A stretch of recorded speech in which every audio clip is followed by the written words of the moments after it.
আমায় একা রেখে দোতলায় গিয়ে লুট করা? দাঁড়া, আসতেছি কুত্তা। লুট করতে এসে এক রুমে কি করো? এটা কি? এগুলো কি? মানে আমায় নিচে রেখে এসে মনটা এমন করে করে না ভাঙলেও পারো। আমার সাথে ডুয়ো কি তোমার ভাল লাগে না? না লাগলে বলে দেবা, কেটে দেব।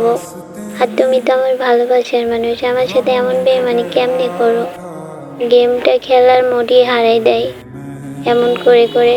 থাকো তুমি তোমার বেটি নিয়ে। যা সর, আমায় তুই রিভাইভ করবি না, তোর রিভাইভ আমার লাগবে না। জান সরি, আমি মরবো। ভুল হয়েছে জান, এরকম বলে আর কোনো সময় হবে না। তুই আমায় রিভাইভ করবি না, তোর ভালোবাসা আমার লাগবে না, সর আমার কাছ থেকে। ওই জান সরি, আর করবো না, কথা প্লিজ জান, আর এরকম করবো না।